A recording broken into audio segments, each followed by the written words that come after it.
C'est le problème, quoi. Il y a comment on peut s'appeler Bernard Martin, ou bon, Bernard c'est un peu vieux, mais genre Adrien Martin ou Jonathan Cohen, c'est un peu la même truc. C'est que ce midi, je déjeunais avec quelqu'un, je disais, j'enregistre avec Jonathan Cohen, il m'a dit, ah super, oui, bah il sort un livre. Alors du coup, t'arrives là, je viens de te poser la question, tu sors un livre, tu me dis non, pas du tout. Absolument pas. Ouais. Sachant que ton Instagram, il la rend, parce qu'il y a quand même un ou deux Jonathan Cohen très connus, plus connu que toi en tout cas, c'est que ton Instagram, c'est Jonathan Cohen, le vrai. Exactement. Voilà. Alors, la première question sur la martingale, Jonathan, c'est est-ce que le fait de s'appeler Jonathan Cohen, tu crois, te permet d'avoir des gens qui viennent chez toi par accident ? Je pense pas. Justement, au contraire, je me suis un peu insulté par des gens qui m'ont dit mais quel rapport avec l'acteur ? Et je comprends pas tes vidéos, je comprends pas pourquoi tu parles de fiscalité ou de finance. C'est quoi le rapport avec Jonathan Cohen ? Il est passé où, Serge Le Mito ? Donc voilà, c'est assez marrant. Voilà. Tu l'as déjà rencontré ? Je l'ai jamais rencontré, non. J'aimerais bien faire un jour un crossover avec lui, tu vois, ça pourrait être marrant. Tu vois. Serge Le Mito, version expert comptable. Tu vois. Comment on appelle ça ? Non, j'allais dire un éponyme, patronyme, non, c'est un homonyme. Un homonyme, merci. Voilà, début d'épisode, je suis un diesel, moi, tu vois. Donc voilà, Jonathan Cohen, toi, tu n'es pas acteur, tu n'es pas Serge Le Mito, fort heureusement, parce que je n'inviterai pas Serge Le Mito sur la martingale, éventuellement sur Génération du Turself, on verra, mais voilà, Génération du Turself sur lequel j'ai reçu ta femme, d'ailleurs. Exactement. Assez drôle, je peux le préciser en début d'épisode, Juliette Lévy, au My Crime, épisode que je recommande énormément. Elle m'a bien arnaqué, tu sais, ta femme ou pas ? Parce que elle, en parlant de Serge Le Mito, elle m'a filé une crème et puis un petit truc acide hyaluronique, des crèmes machin et tout. Je fais ouais super, c'est bien et tout. Et puis en fait, depuis je les rachète. D'ailleurs, il y en a une qui sont en train d'arrêter. J'ai dû en acheter 2 ou 3 d'avance en me disant voilà. Donc merci Juliette, on t'embrasse, hein, mais je suis pas content. Je me suis fait avoir. On va parler de quoi aujourd'hui ? Toi, t'es expert comptable à l'origine. Ouais. D'ailleurs, moi, je suis toujours. Oui, mais t'as toujours été expert comptable ou c'est arrivé plus tard ? Non, à la base, j'ai fait aussi de la gestion de patrimoine. Oui. Aussi, ouais. Mais t'es devenu expert comptable après être gestionnaire de patrimoine ou je l'ai fait entre-temps. Je l'ai fait entre-temps. Assez intéressant. Ouais. Et je trouve ça intéressant d'avoir un expert comptable parce que, et vu ton parcours, gestion de patrimoine, expertise comptable, et aujourd'hui aussi Akassi, on va y revenir, mais tu as une vision assez globale de ce qu'on peut faire de mieux pour optimiser les choses. Cet épisode, moi au début j'hésitais un peu parce que je me dis je veux pas faire un épisode que pour les gens qui ont des professions libérales ou freelance ou entrepreneurs, je veux que ce soit ouvert à tous. Et à la fois j'ai repensé à cet épisode qu'on a fait il y a déjà presque 2 ans maintenant avec Aurélie Caldi de Culture Patrimoine. C'était l'épisode 150 qui avait beaucoup plu, il y a même plus de 2 ans puisque c'était le 16 février 2023. Et sur les holdings. Donc on va aussi graviter autour de ça, mais quel intérêt y a-t-il à avoir potentiellement des structures ou pas ? Qu'est-ce qu'on peut faire une fois qu'on en a ? Moi, je vois l'intérêt d'en avoir une parce que j'en ai de facto, parce que je suis entrepreneur depuis longtemps, mais est-ce qu'il y a un intérêt à en créer une si on n'est pas entrepreneur ? À quel moment, dans quel contexte ? Et il y a un gros sous-jacent à ça, qui est pour moi très important, c'est qu'on voit dans pas mal de publications en ce moment que la France est un paradis fiscal pour les riches, pour les milliardaires notamment. Alors tu dis ça, tu dis attends, laissez-moi m'étonner sur cette déclaration quand même, paradis fiscal quand même, ça me semble un peu exagéré. Et puis en fait, quand tu vois certaines opérations que tu peux faire, moi j'ai vendu des sociétés par exemple avec des régimes mère-fille, et c'est vrai que j'ai été assez étonné de la très faible fiscalité dans certaines opérations très précises, qui font que si tu laisses de l'argent dans des sociétés, tu te dis, c'est pas complètement faux. Donc, je voudrais vraiment qu'on aille un peu creuser là-dedans pour comprendre pourquoi, comment. Si je dis pas de conneries, hein, mais sur une vente d'une société, si tu es un particulier, dès que tu fais une plus-value, en gros, tu as un impôt qui s'appelle la flat tax, désormais, qui est à peu près 30%. Exactement. Quand tu vends ça et que tu as un régime mère-fille, on verra les conditions, je crois qu'il faut avoir plus de 5% de la fille. Conditions de durée des pensions aussi. Tu es de l'ordre de genre... c'est quelques années, tu es de genre de l'ordre de... Même pas 2%, c'est en dessous. En dessous, même pas 1%. Peut-être. Même pas 1%. C'est genre n'importe quoi. Donc, tu te dis... Il y a un moment, tu te dis... moi, j'étais vraiment littéralement stupéfait par ça. Faut pas que je dise ça trop fort, parce qu'à un moment, on va me taxer plus sur ce genre de choses à l'avenir. Mais donc, il y a des tas de sujets là-dedans. Et si ça te va, on va les poncer aujourd'hui dans les moindres détails pour expliquer à tout le monde pourquoi. Avant ça, je dis à tout le monde une chose, je vous ai parlé du compte Instagram Jonathan Cohen le vrai, c'est comme ça que je t'ai connu, c'est pas par Juliette Lévy, c'est pas par voilà, c'est sur Insta, j'ai vu tes contenus et je les trouve vraiment très cool, donc je vous invite vraiment à suivre ce compte, ton compte. Merci. Bon, sur LinkedIn aussi et ailleurs. Pourquoi t'es passé de CGP à expert comptable et pourquoi t'as créé Akazi pour introduire tout ça et pourquoi t'es légitime à parler de ce dont on va parler aujourd'hui? Exactement. Légitime, je pense que c'est... déjà, il faut faire beaucoup d'études. En vrai, j'ai fait du droit. Tu vois, j'ai une licence en droit, un master en droit des affaires que j'ai passé en même temps que les études d'expertise comptable parce que dès le départ, j'avais compris que les problématiques des professionnels étaient en fait intimement liées pro-perso. En fait, à chaque fois, la question... Les chefs d'entreprise te posent des questions sur la gestion de leur boîte, mais aussi eux à titre personnel.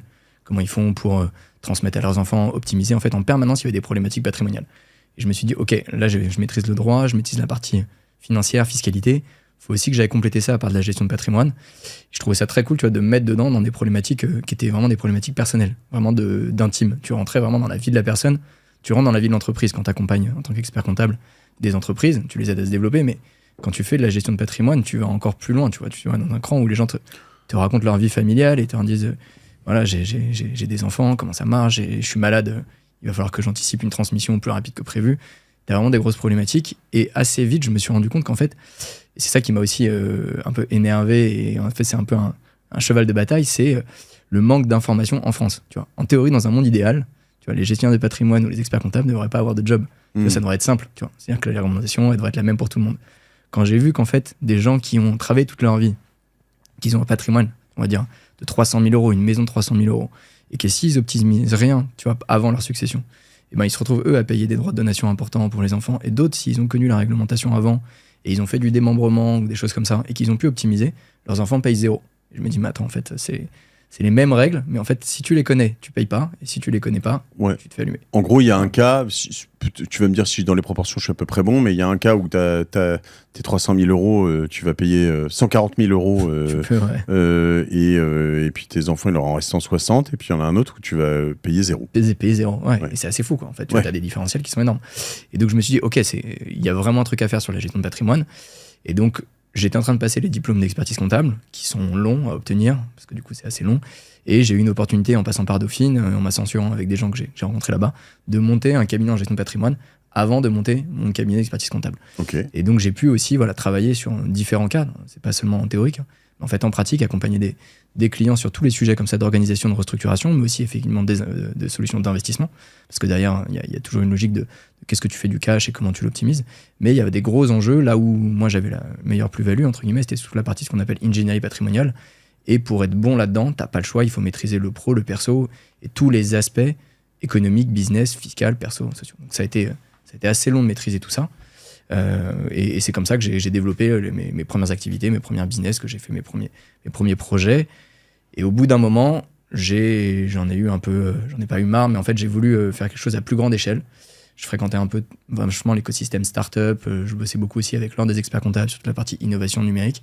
Et je me suis dit, il y a vraiment un truc à faire sur la cible des freelances indépendants. En fait, je rencontrais beaucoup de chefs d'entreprise qui arrivaient quand même à avoir beaucoup de conseillers qui les accompagnaient sur ces problématiques-là. Alors, ils avaient un expert comptable, un gestionnaire de patrimoine. Et je me suis dit, comment ils font, tu vois, eux, pour s'entourer, c'est simple, ils payent des gens très chers, mais comment font les gens qui sont juste tout seuls, indépendants? Même s'ils gagnent de l'argent, ils sont consultants, comment ça marche? Et je me suis dit, OK, qu'est-ce qui existe sur le marché pour vraiment les accompagner et sur des tarifs qui sont intéressants? Et je me suis dit, OK, en fait, c'est la tech qui pourrait te permettre d'automatiser non pas la comptabilité, mais la fiscalité. C'est ça le gros enjeu. Et de dire pour tous ceux qui sont en indépendant, freelance, consultant, être capable d'automatiser la comptabilité, la fiscalité pour à n'importe quel moment leur dire, OK, sur ton compte, il y a 100 000 euros, mais ils ne t'appartiennent pas. Voilà comment tu vas payer en termes de TVA, d'impôt de cotisation sociale sur les 6-12 prochains mois. C'était ça le gros challenge d'Akazi que j'ai monté fin 2017. Ça a vraiment après démarré en 2020, mais c'était ça le gros enjeu de la startup que j'ai créée. Sachant que ce qui est intéressant, c'est que par indépendant, en fait, même si moi, ça fait des années que je suis entrepreneur et que j'ai beaucoup de salariés, je suis indépendant in fine, puisque j'ai une holding. T'as une holding, t'as une boîte de conseil. Bien sûr. C'est 3 millions d'indépendants en France, en fait. C'est énorme le marché. Et ça, c'est vrai que c'est quelque chose sur lequel moi, j'ai des super experts comptables, je suis très fidèle, je les adore, mais c'est vrai que par moment, en fait, je sais pas trop quoi faire de tout ça, comment optimiser, faire ces choses. Et comme tu le dis, tu as de la trésor, mais elle t'appartient pas, parce que tu sais pas exactement déjà ce qui va arriver, de combien de cotisations sociales, de TVA, de machin, ce qui va t'arriver dans la gueule, c'est toujours un peu flou. Et ensuite, si jamais tu veux le sortir quelque part ou le reprendre en perso, combien ça va te coûter? Moi, je fais ça depuis 20 ans, donc au doigt mouillé, je m'en sors toujours très bien, mais c'est vraiment du doigt mouillé, quoi. Bah, souvent, les gens, on en parlait, hein, tu me disais, bon, bah, en fait, comme je sais pas, j'ai un compte, je vire une partie pour la TVA, je vire un gros 50% pour me dire, ok, c'est ça que je vais me faire bouffer par les impôts et les cotisations, puis on verra ce qui se passe, quoi. Mais ça, en plus, c'est même assez nouveau, parce qu'avant, c'était pas si simple. Tu vois, maintenant, c'est sûr, moi, c'est pour ça que j'adore Conto, tu vois, qu'un de mes sponsors de Génération Do It Yourself, mais je fais des virements automatiques. Dès que je rentre de l'argent, j'ai un compte URSSAF, un compte impôts et taxes, TVA, etc. Je mets 2-3 sous-comptes comme ça. Au moins, c'est la stratégie des petites enveloppes que tu fais en perso, que j'ai appliqué à mon entreprise. Et honnêtement, à la fin, ça marche pas si mal. C'est pas pire, comme on dit dans certaines régions. C'est pas pire. Maintenant, j'aimerais bien faire potentiellement mieux. Pour rebondir sur... donc ça, c'est akassi.io, sur lequel je ne me priverai pas de te demander une petite reco ou une petite remise pour nos auditeurs en fin d'épisode. Je me permets de rebondir sur ce que tu disais au début. Je pense qu'il y a peut-être 2 raisons pour lesquelles on ne s'intéresse pas tant à l'argent. En fait, ce qui est drôle, c'est que tu me dis c'est des histoires très personnelles, familiales, etc., etc. Et ça, c'est sûr. Moi, c'est ce que je revendique avec la martingale, c'est-à-dire que souvent, je vois chez pas mal de gens, quand je leur parle de mon podcast Génération Do It Yourself, ils me disent « Ah, c'est cool, c'est inspirant, c'est bien, etc. » Et chez ces mêmes personnes, je leur parle de la martingale, et genre « Ah, argent, finance, chiant, affreux, etc. » Et tu sais, j'ai envie de leur dire « Mais... tu vois, qu'ils soient artistes, même certains entrepreneurs et certains, c'est sale en fait. C'est pas, tu vois, c'est pas intéressant, etc. Et à un moment, j'ai envie de dire, mais chérie, c'est la vie en fait. L'argent, en fait, t'as un moteur, c'est toi, comme ta voiture, mais l'essence, en fait, tu vois, ou l'électricité que tu vas mettre dedans. T'as un vrai sujet en France. C'est l'argent, quoi. En fait, si t'as pas d'argent, t'as pas d'appart, t'as pas de vacances, t'as pas d'études pour tes enfants, t'as rien, en fait. Donc, à un moment, intéresse-toi à ce machin, un minimum, tu vois. Au moins, comprends les mécaniques. Ça, c'est la première chose. Et celle-ci, moi, vraiment, je la travaille. La deuxième, sur laquelle je suis quand même encore en plein dedans, donc le premier, je dirais, est plutôt culturel. Le second, sur lequel j'arrive, est plutôt structurel, je pense. En fait, tous les ans, ça change. Moi, j'ai commencé... Au début, je m'y étais vraiment intéressé quand j'étais entrepreneur. On m'expliquait pourquoi il fallait faire une SAS, parce que c'était vraiment beaucoup mieux, etc., etc. Puis 3 ans après, on me dit « Non, il faut que tu transformes ta SAS en SARL, parce que là, les régimes ont changé. » Et puis là, on m'a réexpliqué. Et là, j'ai commencé à me dire « Waouh. En fait, je veux pas savoir. Tu sais quoi, il y a des gens, je les paye, ils se démerdent, ils me disent quand je change de régime. Mais quand tu changes de boîte, ça te coûte quand même cher. À la fin, tu te dis « Attends, est-ce qu'il est pas en train juste de m'embrouiller, de me faire changer de structure juste pour prendre ces 4000 balles à la fin du mois ?» Et tu vois, et en fait, c'est vrai que les lois de finances, les machins, et en fait, c'est là où, à ce moment-là, tu dis, loin de moi dire que le Doge et Elon Musk et tous ces gens-là sont fantastiques, mais un bon gros coup de simplification, c'est un vrai sujet. Ce serait pas quand même plus mal, parce que c'est compliqué, quoi. Et moi, je suis, comme on dit, phobique administratif. Mais comme, j'allais dire, comme 200 millions, enfin 2 999 indépendants, tu vois. C'est tous les gens viennent nous voir en nous disant, et que ça soit des particuliers ou des pros, on pourra en revenir sur le sujet, tu vois. Tu me disais, est-ce que ça va vraiment aussi intéresser les particuliers? On a des particuliers qui viennent nous voir aussi en disant, bon, j'ai dû monter à un moment donné une structure parce que ça pouvait être pertinent. Il dit, mais voilà, j'ai un problème, j'ai une phobie administrative. Enfin, en fait, c'est pas un problème, c'est qu'en fait, tous les gens ont une phobie administrative, globalement. Et moi, le premier, en fait, c'était une activité. Non, mais il y avait personne qui me dit, mais moi, le code général des impôts, mais c'est mon bouquin. Ma passion. Voilà, je l'ai, le soir, avant de m'endormir, je me lis quelques articles. J'adore que ça change tous les 3 mois, en plus, c'est génial. Non, mais en fait, personne supporte ça. Et même les professionnels, en fait, ne réclament qu'une chose, c'est de la stabilité. C'est juste que compliqué dans le monde dans lequel on vit d'avoir de la stabilité et d'avoir un temps long sur la logique fiscale. Et donc, malheureusement, en fait, il faut essayer de tenir compte de tous ces sujets-là. Ça change très souvent. Et c'est ça, une des grosses difficultés. Ok. À quel moment est-ce que c'est intéressant pour tout le monde d'avoir à un endroit une structure, une SA, une SAS, une SA probablement pas, une SARL, une URL, d'avoir, même quitte à juste faire bricoler à droite à gauche, est-ce que c'est intéressant pour tout le monde? T'as un sujet en France où tu disais, voilà, il y a une problématique avec l'argent. Tu vois, en gros, les gens ne veulent pas parler d'argent et ne veulent pas s'intéresser, mais tout le monde dit, en fait, c'est important d'avoir un minimum d'éducation financière. Et t'as un peu le même sujet aussi derrière sur la question de la fiscalité et du fonctionnement, en tout cas, de la fiscalité et du droit des sociétés. Un minimum, il faut avoir un minimum de connaissances pour te rendre compte qu'il y a plein de mécanismes. Tu vois, quand tu commences à faire de l'investissement ou juste, en fait, à gagner un minimum d'argent, t'as pas besoin de gagner des centaines de milliers d'euros tout de suite, mais de dire, ok, t'as des enveloppes qui sont quand même fiscalement, où on a ce qu'on appelle, faut prendre date. Tu vois. C'est-à-dire, en fait, la prise de date, c'est-à-dire créer une structure, prendre une enveloppe, ouvrir un PEA, faire une assurance vie, monter une société civile immobilière et mettre quelque part dedans juste pour prendre date pour l'exonération d'impôt sur le revenu que tu as à la fin. En fait, toute cette logique-là, elle vient aussi en lien en disant, ok, en fait, ça concerne tout le monde. C'est pas juste particulier professionnel. Et tu as un vrai sujet aussi à un moment donné qui se pose où tu commences un peu à te poser des questions sur la capacité, tu vois, à investir et à générer des intérêts et du rendement. On a tous entendu parler, notamment sur ton podcast, il y en a pas mal, ils défendent la logique des intérêts composés en disant quoi que tu fasses, et en fait c'est petit à petit, etc., ça gagne de l'argent. On sait qu'en France, il y a un poids de fiscalité qui est important. À partir du moment où tu fais générer des intérêts, du rendement dans une enveloppe qui est peu fiscalisée, bah forcément, tu vois, d'année après année, c'est toujours beaucoup plus intéressant que même d'avoir des gros rendements, mais qui sont très fortement fiscalisés. Oui. Et c'est là où, en fait, où tu as des interrogations qui peuvent se poser sur dire, est-ce que c'est pertinent de créer ce qu'on appelle, tu parlais de la forme sociale, au-delà de la forme sociale, c'est ce qu'on appelle généralement les sociétés civiles ou les sociétés patrimoniales. C'est des sociétés qui vont faire de l'investissement. Et tu as deux sujets. Tu as le premier sujet qui est le sujet des intérêts composés, qui est de dire, de faire des investissements dans une structure et d'avoir la fiscalité uniquement de la structure. C'est souvent ce qu'on appelle une fiscalité à l'impôt sur les sociétés. Donc c'est des temps longs, mais c'est parce que tu te permets, tu vois, en dessous de 40 000 euros de résultat, tu payes que 15% d'IS, et donc tu évites les 30% de flat tax, à minima. Donc moitié, quand même. Okay. Et avec la puissance des intérêts composés et des effets de levier que tu peux avoir avec de l'endettement, bah, mécaniquement, bah, ça fait qu'en fait, in fine, tu gagnes beaucoup plus. Tu vois, 200 000 euros sur 15 ans avec une différentielle, tu vois, je faisais les calculs avant l'épisode, tu as 50 000 euros d'écart, en fait, tu vois, sur 15 ans, entre un taux à 30% et un taux à 15%. Et donc, bah, ça reste quand même de l'argent, tu vois. Et on n'est pas, je parle pas effectivement de est-ce que c'est un paradis fiscal ou avoir juste des milliards sur un compte, tu vois. C'est en fait que tu te retrouves déjà par cette enveloppe-là et par le fait de laisser de l'argent dans une société patrimoniale te permet d'avoir un gain important. Ça, c'est le premier. Le deuxième, qui est hyper important, et c'est là où les gens à chaque fois ont une méconnaissance là-dessus, c'est sur la question de la transmission patrimoniale. En fait, tu sais que c'est vrai que c'est compliqué de parler de la mort, de qu'est-ce qui m'arrive si demain j'ai un accident de la vie, mais tout le monde a fait des choix de vie, à plusieurs conjoints, à un ou plusieurs enfants, avec parfois différents conjoints. Tu as un vrai sujet à un moment donné de te dire, qu'est-ce que tu fais ? Est-ce que tu laisses tout le monde se démerder ?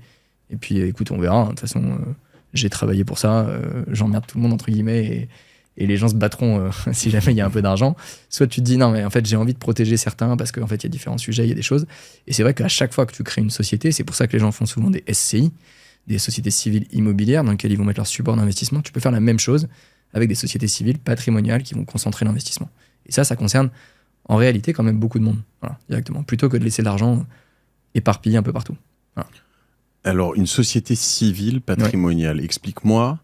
Moi, je suis habitué aux sociétés, donc je te dis SAS, SARL, etc. J'ai en effet plusieurs SCI, mais une société civile patrimoniale, quel est l'objet, comment ça se passe, quel est l'objectif aussi? Oui, tu peux, j'ai dit société civile, mais tu peux tout à fait dire, ok, en fait, à ce moment-là, parce que c'est une étude, ça peut être pertinent de créer non pas une SAS, une SARL, mais en fait, généralement, c'est ça que tu étudies, tu vois, SAS, SARL, ou ce qu'on appelle société civile patrimoniale. La société civile patrimoniale est beaucoup plus souple que les deux autres et offre beaucoup plus de garanties, notamment pour les banques, en termes de financement, quand tu fais de l'effet de levier, quand tu mets de l'emprunt immobilier dedans aussi également, enfin sur des investissements, parce qu'il y a ce qu'on appelle une responsabilité indéfinie des associés. Donc c'est vraiment une société qui ne permet pas de te protéger, même si en fait une SAS ou une SARL, et tu dois mettre ce qu'on appelle de l'effet de levier de la dette. En pratique, souvent, la banque peut demander des cautions ou des choses comme ça, des garanties, et donc indirectement, tu n'es pas toujours protégé. Tu vois. Ok, alors je réexplique ce que tu viens de me dire, tu vas me dire si j'ai bien compris.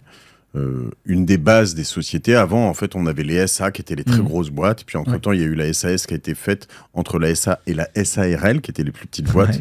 Donc en Angleterre, on dit les limited, par exemple, et puis après, il y a deux grandes familles, mais dans l'absolu, la SARL, Société à responsabilité limitée. Oui. Ça veut dire quoi ? Ça veut dire que si demain j'ai une SARL, moi, Mathieu Stéphanie, oui. qu'elle est endettée à hauteur de 200 millions et que je me foire en beauté et que je dois plein d'argent à plein de monde, plein de banques, etc., je ferme la boîte et moi, Mathieu Stéphanie, je dois rien à personne. Parce qu'en fait, c'est une société à responsabilité limitée à la société. Exactement. La responsabilité. Ouais. Si j'ai une société civile, oui. Mathieu Stéphanie, je peux avoir une société que je détiens à 100%. Les sociétés civiles, c'est deux personnes au démarrage. Bon, je peux avoir 99,9 et 1, bon, voilà. Ouais. Et que je dois 200 millions, mes créditeurs, mes débiteurs, ça dépend comment tu vois. Mais ceux à qui je dois de l'argent, eh bien, ils me diront, ouais, Mathieu, c'est sympa, mais tu fermes ta société civile, mais les 200 millions, tu me les dois toujours, c'est ça. C'est une des différences entre la responsabilité. Après, en pratique, sur des montants comme ça, tu te doutes bien qu'ils vont te demander des garanties personnelles et ils vont faire sauter, tu vois, notamment les banques sur des gros montages, ils vont essayer de faire sauter ce qu'on appelle justement la protection de l'écran de la personne morale. Ou alors après, ils iront ce qu'on appelle rechercher des fautes de gestion, des escroqueries. C'est pour ça qu'il y a beaucoup de contentieux où on essaie d'attaquer les dirigeants sur ces sujets-là. Parce que si tu arrives en tant que dirigeant, et même si tu as monté une société ce qu'on appelle par action, donc SA, SAS ou une SARL, et que tu as fait une faute de gestion, ça permet de faire sauter l'écran de la personne morale et d'aller, ce qu'on appelle faire une action en comblement de passif, te demander la dette directement. Je crois que la faute de gestion, elle peut vite venir sur... c'est bon. T'as oublié de faire le PV de tel machin. Ouais, ça peut être assez fin. Et ça, souvent aussi, les gens l'oublient en se disant, OK, en fait, moi, d'un point de vue patrimonial, je sais pas ce que je vais faire des investissements, mais je préfère me mettre plutôt sur une structure commerciale. Faut faire attention. Voilà, c'est tout l'intérêt de bien s'encadrer et de bien s'entourer en termes de gestion pour éviter ce type de contentieux. Mais sachant, donc ma première réaction, elle est quand même, responsabilité mieux quand même dans l'absolu, parce que bien sûr. Le tout, c'est qu'il faut avoir une vraie activité pour ça. C'est un peu ça. Exactement. C'est que tu peux le faire. Après, ça peut être aussi un des intérêts. C'est juste l'intérêt de la société civile par rapport à plutôt une SAS. Effectivement, c'est que dans les deux, il y a une grande liberté statutaire.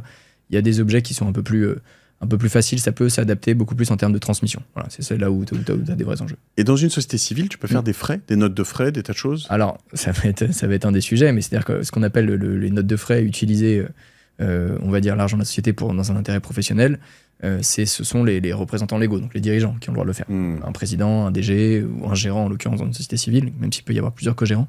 Et c'est tout à fait possible, c'est prévu par le Code général des impôts, qu'un dirigeant a la possibilité de faire ce qu'on appelle des frais qui soient liés avec l'exercice de ses fonctions, et c'est toujours ça le sujet, et ce qu'on appelle dans l'intérêt de la société. C'est ça ce que le Code général des impôts implique, c'est l'intérêt de la société.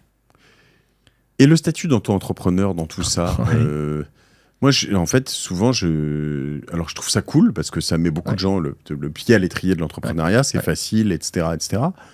Mais quelque part, tous les gens qui sont auto-entrepreneurs, je leur dis, mais c'est quand même un peu dommage parce que justement, tu loupes plein de choses. Il n'y a pas de frais. Il n'y a pas de frais, il n'y a pas de choses comme ça. C'est vraiment intéressant pour...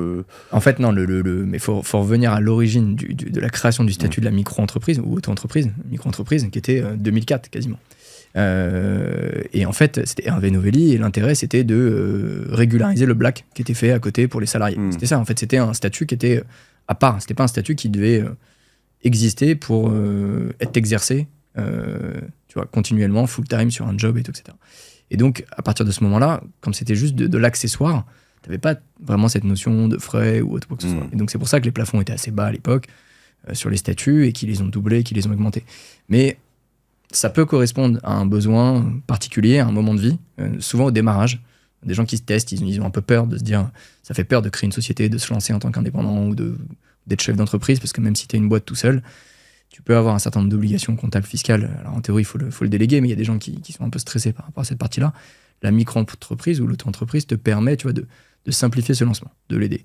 Après, d'un point de vue purement fiscal et financier, en fait, à un moment donné, dès que tu te rapproches généralement des 40-50 000 euros de chiffre d'affaires, ça devient tout de suite beaucoup plus intéressant. Parce que notamment, sur cette logique de tu ne peux jamais déduire le frais et tu es toujours imposé uniquement sur le chiffre d'affaires.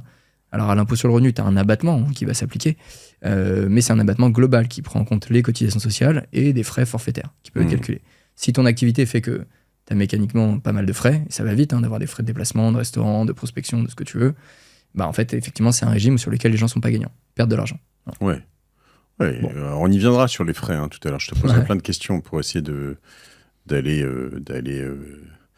vraiment crever des abcès sur les idées reçues, tu vois, mais je pense que c'est intéressant.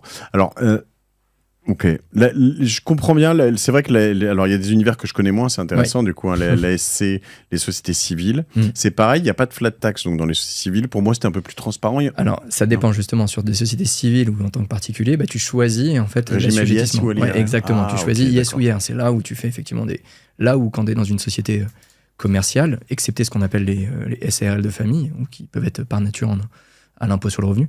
Mais donc, parce qu'en France, tu as deux grandes options, deux grands régimes, hein, l'impôt sur les sociétés et l'impôt sur le revenu. L'impôt sur les sociétés, c'est-à-dire que c'est la société qui paye ce qu'on appelle de l'IS, avec deux taux, 15% et 25%. 15% jusqu'à 40 000 euros, quoi, globalement, 42 500, et 25% au-delà. Sur le résultat, hein, pas le chiffre d'affaires. Souvent, les gens confondent un peu tout.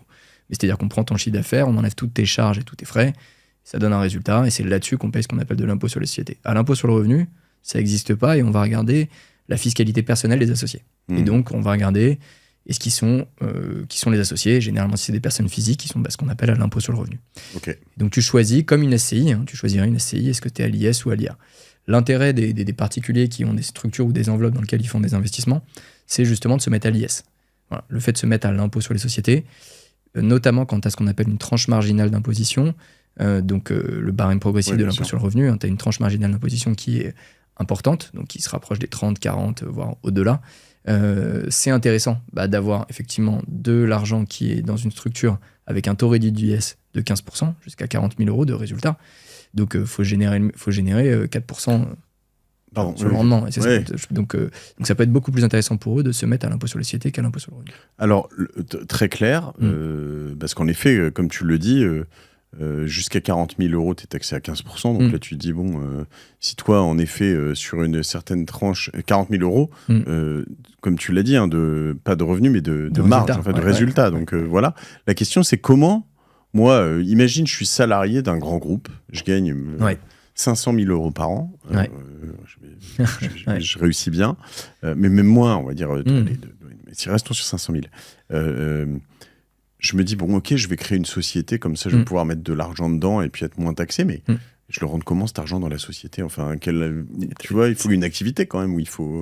Bien sûr, tu as une activité, mais quand tu crées une société, alors soit, on va dire une société, peu importe la forme juridique que tu veux avoir, société civile, si ça peut être intéressant et tu veux mettre tes enfants et tu veux organiser de façon beaucoup plus souple la transmission, la gestion et toute l'organisation en étant très flexible, tout en apportant des garanties parce que tu vas mettre ton patrimoine en face, ou dans une SAS et en organisant le pouvoir, la question au moment de la création, tu vas devoir mettre de l'argent, ce qu'on appelle en capital. Donc tu as un gros sujet qui est de dire, est-ce que tu mets beaucoup d'argent, ce qu'on appelle en capital social, donc c'est-à-dire ton apport au démarrage de la société, ou un petit capital social, et tu vas ce qu'on appelle prêter de l'argent à la société, faire un apport en compte courant d'associé, que tu peux faire, peu importe la forme sociale.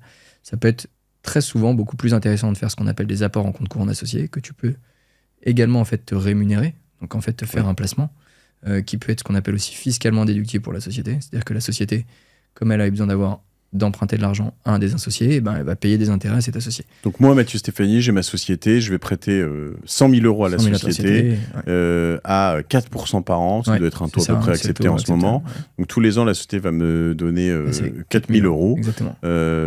Et ça, la société peut défiscaliser une partie. Exactement. Voilà, mais moi, avant d'avoir prêté ces 100 000, j'aurais déjà été taxé. Effectivement, tu as déjà eu ce qu'on appelle, tu vois, 1 euro que c'est souvent ça où les gens on peut dire les entrepreneurs ont plein d'argent, les entrepreneurs, etc. Mais en fait, effectivement, le cash des entrepreneurs, il est dans les boîtes.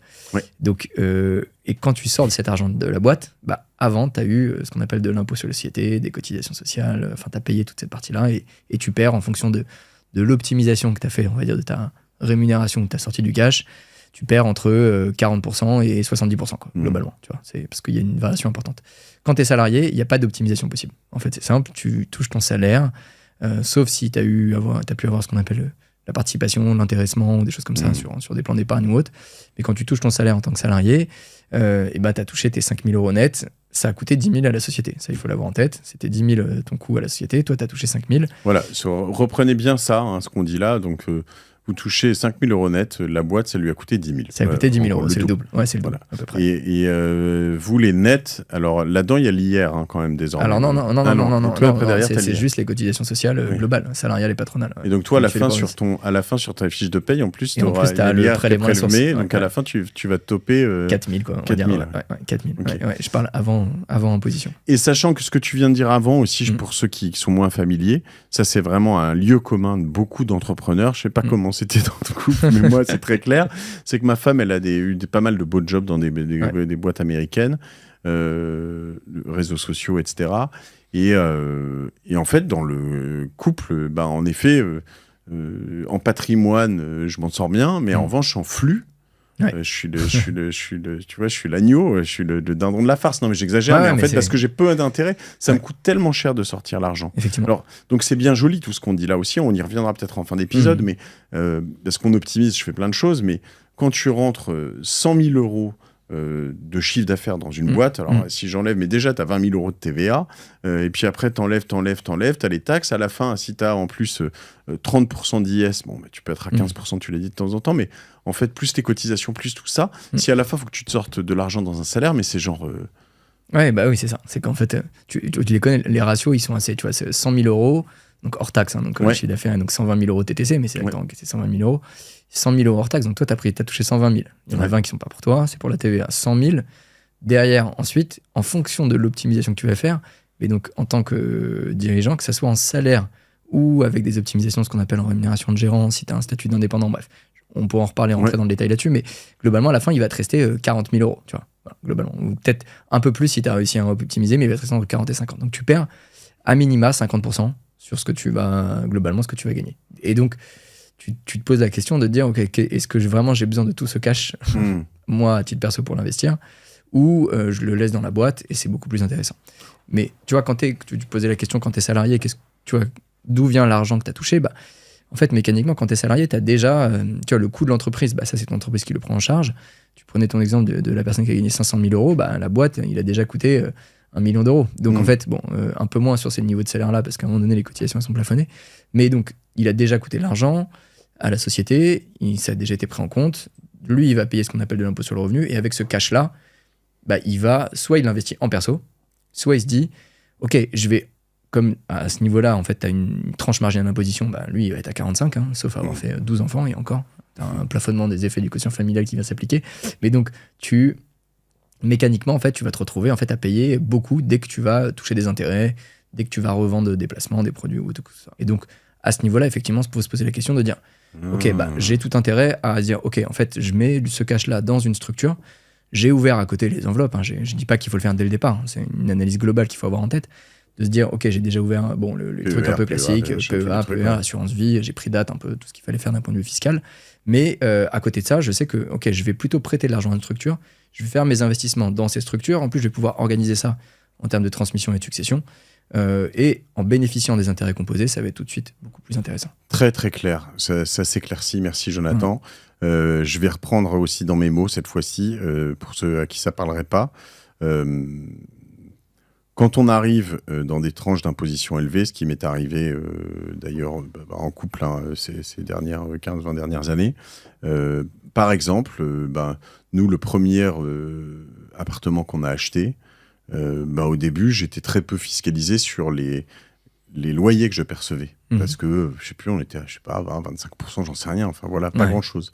Puis à la fin, en effet, tu te retrouves en plus, les loyers augmentent, mais au début, les loyers couvraient à peu près mon emprunt. Donc j'étais content. Puis petit à petit, comme on gagnait plus d'argent, on était fiscalisé à 35, puis 40, puis 45, je sais pas jusqu'où ça va. Les revenus fonciers, 65% quasiment. Et donc à la fin, en fait, tu te retrouves à avoir ton loyer qui était censé couvrir l'emprunt, qui couvre plus du tout l'emprunt parce qu'en fait, il est fiscalisé par l'impôt sur le revenu. C'est ça, c'est le même taux. Puisqu'il est compté dans ton assiette de revenus. Exactement. Alors que si je le mets dans une société civile immobilière, peut-être d'autres sociétés, je ne sais pas exactement comment je peux le faire, à l'IS, en revanche, pas à l'IR, à un moment, là, il va être figé sur un taux de moins de 40 000 euros de revenus, en plus de marge, de résultat, potentiellement zéro de résultat, donc il ne sera même pas fiscalisé. Exactement. Et c'est pour ça que tu as beaucoup de particuliers qui créent sociétés civiles d'investissement ou des sociétés civiles immobilières à l'IS pour détenir des parts des SCPI. Alors, mais bon, on met de côté le sujet des SCPI qui est un gros sujet en termes de marché. Mais globalement, au-delà du support financier, c'est pour ça que les gens créent des sociétés civiles ou des sociétés commerciales et se mettent à l'IS, notamment pour dire ne pas avoir un rendement qui est très fortement impacté par l'impôt sur le revenu. Il y avait un fiscaliste qui était un professeur de droit fiscal assez connu qui disait dès que tu fais des opérations d'investissement, il y avait quelque chose qui était, j'adorais cette phrase, qui était de vivre à l'IS et de mourir à l'IR. Ça a été sa grande phrase, qui était de dire durant toute ta vie, et en plus, plus tu gagnes de l'argent et plus tu augmentes dans ta vie de tous les jours, effectivement, ton niveau de vie augmente et donc en théorie, ton taux marginal d'imposition augmente aussi et donc tu payes de plus en plus d'impôts. Si tu es à l'IS, effectivement, ça va te permettre d'écraser ton impôt sur les sociétés. Voilà. Ok, vivre à l'IS et mourir à l'IR. Ouais, et à mourir à l'IR parce que généralement les gens, au bout d'un certain, notamment sur l'immobilier, c'est ce qu'on appelle des abattements pour durée de détention. Bon, le régime LMNP, il a été remis en cause là il y a pas très longtemps. Mais en fait, si tu as un temps long, la remise en cause du régime n'a aucun impact pour toi. Oui. Puisqu'en fait, au bout de 30 ans, tu es exonéré complètement d'impôts. Tu fais payer sur le revenu. Sur le revenu. Ouais. Et sur les plus-values. Ouais, tu es exonéré de plus-value, globalité. Mais ce qu'on appelle le temps long dans l'immobilier. Quoi. Voilà. Ouais. C'est hyper intéressant. C'est vrai que tout ça se réfléchit bien. Il y a une chose après qui est moins fiscale que patrimoniale ou pour les enfants. Ce que je trouve compliqué dans les sociétés, c'est que limite, si tu as 3 enfants, il faut trois SCI différentes. Parce qu'en fait, à la fin, qu'ils se retrouvent tous à un tiers. Pour eux, c'est un cauchemar, en fait. T'as un vrai sujet à chaque fois. C'était parmi les questions qui étaient toujours posées, qui étaient de dire qu'est-ce qui vaut mieux? Est-ce qu'il vaut mieux créer que ça soit une société civile d'investissement ou immobilière, ou avec les 3 enfants qui sont dedans, ou 3 sociétés, directement, un par enfant? C'est un vrai sujet en termes d'organisation du pouvoir et tout, même si justement dans les sociétés civiles, tu peux mettre des droits, notamment aux parents, en termes de gérance ou en termes des clauses assez strictes et sévères, justement pour organiser toute cette partie-là. Mais il y a une vraie question qui se pose au moment du décès. Ouais. Sachant que Succession, la série, pour ceux qui ont regardé, mais ce genre de choses, ce n'est pas uniquement pour les milliardaires. Moi, je connais des tas de gens qui se retrouvent dans des sociétés limite qui perdent de l'argent ou qui en gagnent très peu ou qui valent pas grand-chose et ils s'écharpent la gueule pour 3 francs 6 sous. Donc voilà, le plus vous laissez chacun de vos enfants indépendants et essayez pas de les réunir dans des trucs en vous disant oui, je leur aurais légué ça. Non, oublie S'il y a une possibilité, après effectivement, l'intérêt de tout mettre dans une structure, c'est quand même il y a un niveau d'investissement qui peut être intéressant, qui est un peu un palier qui dépend de chacun, mais après qui dépend aussi des banques qui peuvent mettre de l'emprunt. Mais voilà, tout le monde n'a pas la possibilité tout de suite d'entrer de jeu s'ils ont 3 enfants, de faire 3 structures, je sais pas, à 100 000 par exemple. Alors que voilà, une seule structure à 100 000 pour les 3, ça peut être plus intéressant. Donc dès un premier achat immobilier, en tout cas, j'allais dire qui n'est pas chez soi, mais même chez soi, tu vas me dire ce que tu en penses, mais qui n'est pas chez soi, qui est un achat locatif, créer une SCI, c'est pas forcément idiot. C'est pas forcément idiot. Et après, tu avais toujours ce sujet-là du LMNP, mais encore une fois, l'intérêt de la SCI, c'est toujours cet arbitrage IS-IR et encore une fois, l'organisation de la succession. Quoi. Oui, parce que tu dis l'intérêt du LMNP, c'est que tu n'as pas la remise. Alors là, la LMNP, c'était une des niches fiscales qui était une des dernières niches fiscales en France. T'en parles au passé parce que ça n'existe plus ? Parce qu'elle a été remise en cause là, avec la loi de finances qui vient de sortir directement. Mais le régime LMNP, qui était un régime d'investissement locatif, qui était justement, qui représentait exactement ce que disait ce professeur de droit Maurice Causian, qui était vivre à l'IS, mourir à l'IR. Pourquoi ? Parce que quand tu détiens un bien immobilier et que tu le loues, de façon assez classique, tu as ce qu'on appelle des revenus fonciers. C'est-à-dire que ce que tu disais, tu vois, on percevait un loyer, le loyer me servait à rembourser les intérêts, l'amortissement de l'emprunt, et là-dessus, en fait, on calculait de l'impôt sur le revenu. Parce que le calcul de l'impôt sur le revenu, il était assez facile, on prenait ton loyer, on enlevait quelques charges locatives, et ça avait un résultat. Le régime LMNP te permet donc toujours, on prend en compte ton loyer, on enlève les charges, mais on a aussi la possibilité de ce qu'on appelle déduire l'amortissement de l'immeuble. L'amortissement fiscal, c'est quoi ? C'est, admettons, tu as acheté un immeuble 400 000 euros sur, sur 40 ans, 10 000 euros par an que tu vas pouvoir déduire fiscalement. C'est fictif, c'est un amortissement fiscal. Ton bien, tu ne l'attaques pas de 10 000 euros tous les ans. Tu ne perds pas de l'argent, c'est juste que fiscalement, donc, tu vas rattacher cet achat. Et donc, au bout d'un certain nombre d'années, en fait, tu as épuisé ce qu'on appelle tes amortissements. Mais pendant tout ce temps, tu as pu réduire ton imposition, ton résultat, proche de zéro. Donc, en fait, pendant quasiment toute la durée de la location de ton bien, tu vois, tu as la logique de dire, nous, avec ma femme, on augmente en termes de revenus. En fait, de toute façon, tu ne payes pas d'impôt quand tu es en régime de la location meublée. C'est un des gros avantages. L'inconvénient, généralement, quand tu vends de l'immobilier sous un format, ce qu'on appelle impôt sur les sociétés, c'est que le jour où tu vendras, on va tenir compte toujours de ces amortissements, mais là, on va calculer la plus-value sur un montant qui est, c'est quoi la valeur après amortissement. Ouais. Et donc, au bout de 40 ans, ta valeur après amortissement du bien, c'est 0. Donc, la plus-value de ton bien, c'est la totalité de combien tu vas le vendre. Et donc, du coup, tu te retrouves à payer beaucoup d'impôts au moment où tu fais la plus-value. Et donc, par exemple, tu vends un bien au bout de 20 ans que tu as payé 4 millions, mais mettons qu'il est... Je parle d'une société, donc souvent tu peux avoir des biens plus importants. Ouais. Tu l'as payé 4 millions, il vaut toujours 4 millions, il a été amorti entièrement. Ouais. En combien de temps c'est amorti ? Ça s'amortit sur 40 ans, quoi. 40 ans, donc la moitié, quoi. La moitié, mais non, restons même sur 40 ans, tu le revends, et là, on va dire, t'as fait une plus-value de 4 millions. Si t'as effectivement tes 40 ans, t'as fait 4 millions de plus-value. Donc là, on va t'imposer à 30%, donc... un peu plus, même sur l'immobilier, c'est un peu plus, c'est tout le sujet. Sauf que, donc ça, c'est le concept de l'impôt sur les sociétés. C'est là-dessus.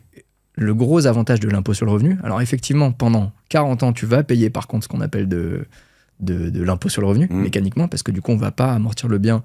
Et donc, ça va représenter un montant significatif tous les ans que tu vas payer en plus, directement. Mais par contre, une fois que tu as basculé ce qu'on appelle t'as passé ce qu'on appelle les 30 ans ou les abattements pour durée de détention, tu ne payes plus d'impôt sur la plus-value immobilier.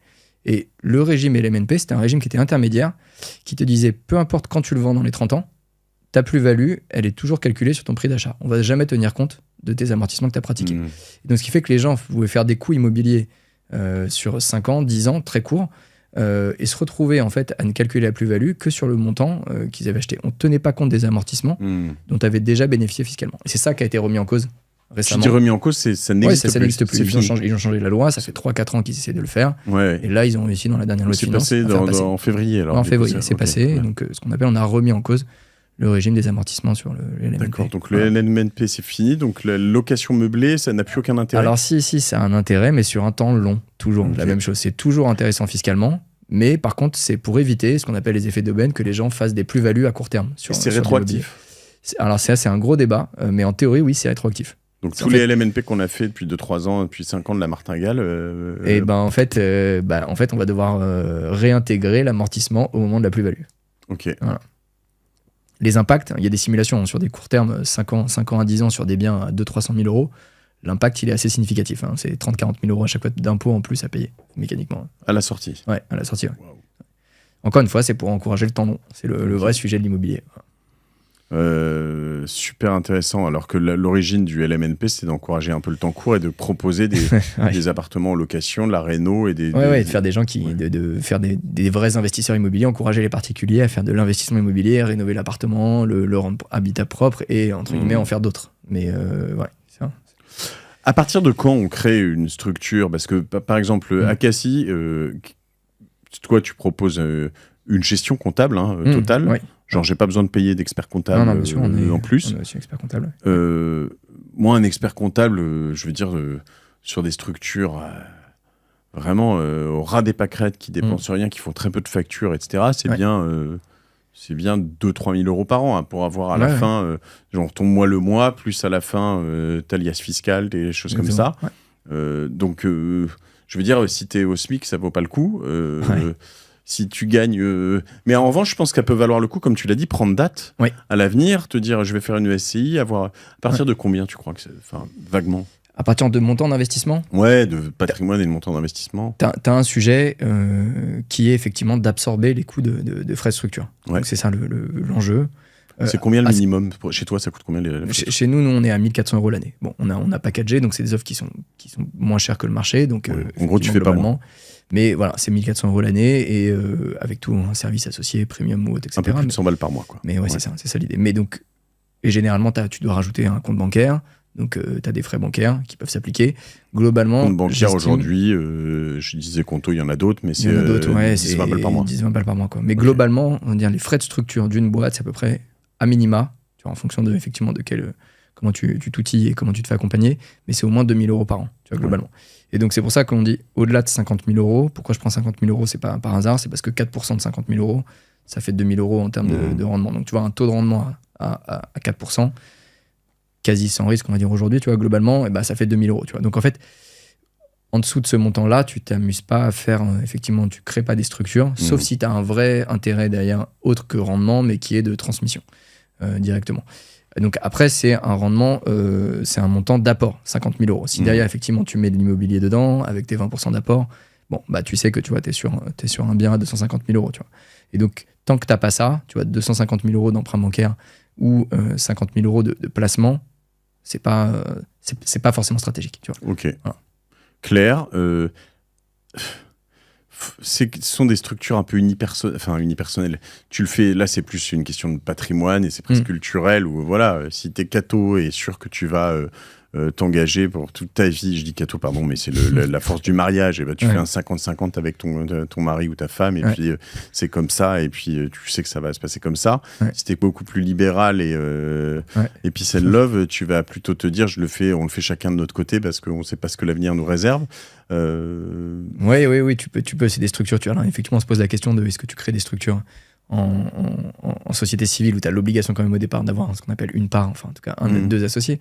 Tu peux faire du 99-1 de ton côté, ou effectivement après créer des structures où vous êtes deux personnes, deux associés directement dessus. J'ai pris des schémas, on peut dire les feuilles des musulmans, je m'en fous, mais c'était plus le truc, l'archétype français. Mais, bien sûr. Mais ce que je veux dire, c'est que c'est pas si simple là-dessus aussi. Moi, j'aurais envie de dire, fais chacun la tienne, c'est plus simple. T'as un vrai, mais au-delà d'être avec ta femme ou ton mari, tu vois, sur l'investissement, généralement, t'évites de faire 50-50, tu vois. Toujours pourquoi ? Parce qu'à un moment donné, il y a ce qu'on appelle, si jamais ça marche pas dans une structure associative, donc société, je parle d'un projet d'investissement ou entrepreneurial, faut qu'il y en ait un qui prenne la décision de dire, bon, ok, on arrête, on coupe. Et généralement, il faut une majorité pour engager une dissolution de société. Je dois y avoir un tiers des couples qui divorcent. Si 50% à Paris. 50% à Paris, si tu te mets à 50-50 et que machin, c'est vraiment le truc explosif. C'est le truc qui peut être toujours très compliqué. Et après, il faut valoriser les sociétés. Enfin, tout ça engendre beaucoup de frais. C'est jamais une bonne forcément une bonne idée. Et pareil avec les potes. C'est-à-dire que tu peux faire des sociétés avec des potes. Tu peux faire des sociétés d'investissement aussi, effectivement, avec des amis. Mais c'est pas mal d'avoir souvent ta holding au-dessus, finalement. C'est bien, effectivement. C'est bien souvent. C'est un des cas qui se fait très souvent, notamment pour tous les indépendants et chefs d'entreprise ou autres, etc., de se dire, OK, même si on est sur des projets où on est nombreux, à un moment donné, on fait le choix d'avoir une structure où on est autonome, on a notre holding personnel. Comme ça, chacun gère ses projets d'investissement avec le holding ou sans, ses frais aussi également, enfin tous les sujets. Et au moins, il n'y a pas de contentieux potentiel là-dessus. Sachant qu'après, quand tu as cette holding, alors qui peut être une société civile. Oui, tu peux avoir des holdings sociétés civiles, patrimoniales, effectivement, bien sûr. Ouais. Donc, il y a quand même, pour ceux qui se disent, oui, mais tout ça, c'est trop loin de moi, je vais vous quand même donner 2-3 choses et je vais te poser aussi 2-3 questions. Mais il y a quand même aussi, notamment, alors moi, c'est mon seul outil de travail, mais mon téléphone, ma ligne téléphonique, c'est normal, c'est un outil pro. Quoi que je pourrais dire à la fois, il est aussi à moitié perso. Est-ce que je devrais en payer 50% personnellement ? Là, tu parles quoi d'avoir la ligne sur ta boîte, sur ta holding ? Sur la question des frais. Il y a deux réponses. La première réponse, qui est la réponse classique, à partir du moment où tu as un matériel que tu utilises pour ton activité professionnelle, c'est effectivement une dépense professionnelle et tu as tout à fait le droit de l'avoir sur ta boîte. La vraie question, c'est est-ce qu'il y a derrière une utilisation perso de ce matériel-là ? Et en théorie, tu as ce qu'on appelle la limite, ce qu'on appelle les avantages en nature. Quand tu es dirigeant, représentant d'une société, en théorie, si tu utilises du matériel professionnel, et on reviendra à ce que ça veut dire un matériel professionnel, mais que tu utilises à titre perso, que ce soit un véhicule, un téléphone, etc., tu es censé ce qu'on appelle réintégrer, déclarer une partie en avantage en nature. Et donc voilà, ça c'est une... Sur le téléphone, c'est peut-être toléré que ce soit... Parce que, pardon, je m'étais jamais posé la question, je vais me faire taper sur la gueule. Mais en fait, t'as l'URSSAF, ils ont fait sur leur site un truc très clair, NTIC, donc c'est les nouvelles technologies de l'information et de la communication, et dans lequel ils ont listé effectivement tout ce qu'ils estiment être du matériel sur lequel, en fait, théoriquement, il y aurait potentiellement des avantages en nature. Après, quand tu es, par définition, chef d'entreprise, indépendant, ou tu exerces à travers une activité de conseil, de holding ou de quoi que ce soit, tu sais que mécaniquement, tu vas dire, en fait, désolé, mais moi, en fait, c'est 7 jours sur 7 qu'il y a du pro. En fait, l'utilisation perso, en fait, même, il n'y a plus personne qui utilise son téléphone en perso. Enfin, les gens s'envoient des messages ou quoi que ce soit, mais c'est le téléphone, quand tu es un professionnel, c'est une extension de ton bureau, et donc tu peux très souvent dire, ok, en fait, la totalité est considérée comme du pro. Encore une fois, c'est la règle. Il faut savoir qu'en cas de contrôle, que ce soit un contrôle URSSAF ou un contrôle fiscal, le débat, il est oral avec l'inspecteur. Et c'est un débat contradictoire. Donc, voilà, il n'y a jamais... faut pas être stressé. Voilà, je sais qu'il y a plein d'indépendants, de chefs d'entreprise qui sont toujours stressés avec cette logique de frais. Il y a une réalité, et puis derrière, tu tombes sur des humains, quoi. Ouais. Défonçons un peu ces frais, allons-y. Est-ce que, par exemple... Mais c'est intéressant pour chacun, parce que notamment chez beaucoup d'entrepreneurs ou de gens qui se posent la question d'avoir tout ça, ils ne se rendent pas compte de ce qu'on peut faire ou pas faire. Après, chez beaucoup d'entrepreneurs, ils abusent aussi carrément sur ce qu'on peut faire ou pas faire. Toi, tu démontres bien ça sur ton Insta, et ça m'intéresse d'en faire 2-3. Typiquement, notamment depuis la crise sanitaire, est-ce que, on voit que ça a beaucoup changé, est-ce que je peux, moi je fais du télétravail par exemple 2 jours par semaine, est-ce que je peux je peux payer un loyer, je peux me payer un loyer à moi-même, ma boîte peut payer un loyer à moi-même? Bien sûr. Alors, c'est une des questions qu'à chaque fois posée systématiquement par tous les gens dès qu'ils montent une boîte. Comment ça marche cette partie-là? Notamment, effectivement, parce que les gens font du télétravail. Plutôt que de payer chez WeWork ou chez... effectivement, c'est tout l'intérêt. En fait, il faut revenir à la base, tu vois, de la déductibilité fiscale. En fait, d'un point de vue du Code général des impôts, toute dépense qui est faite dans l'intérêt de la société, dans l'intérêt de l'exploitation, et qui est normale, mesurée, etc. Mais encore une fois, tu peux avoir des grosses dépenses qui peuvent avoir un intérêt en termes de business ou en termes de maintien de l'exploitation. Tu as le droit de les passer sur ta boîte. Quand tu as une société, et effectivement, tu pourrais te dire, OK, en fait, moi, au bout d'un moment, il faut que j'aille bosser ailleurs. Il me faut un espace, il me faut un bureau. Il me faut un bureau quelque part pour que je puisse bosser, travailler. Et donc, qu'est-ce que je fais? C'est quoi les options qui s'offrent à moi? Soit je vais effectivement dans un espace coworking et je paye 400, 500, 800 euros par mois. Soit chez moi, j'aménage un poste et dans lequel je travaille et dans lequel je vais me faire un bureau avec une chaise, un ordinateur, enfin bref, un écran, et je m'installe une solution. Et pour ça, je demande à ce que la société me dédommage d'utilisation d'un espace. Et donc ça, tu as tout à fait le droit de le faire. Et donc, tu vas en fait refacturer, toi, à titre personnel, et mettre une quittance de loyer à ta société. Et généralement, on peut te demander une convention de bail ou autre, etc. C'est des choses qui peuvent être demandées en cas de contrôle, mais tu as tout à fait le droit de le faire. Si tu prends cette option-là, par contre, pour toi, c'est considéré comme ce qu'on appelle des revenus fonciers. Donc, en théorie, tu es censé les déclarer à l'impôt sur le revenu.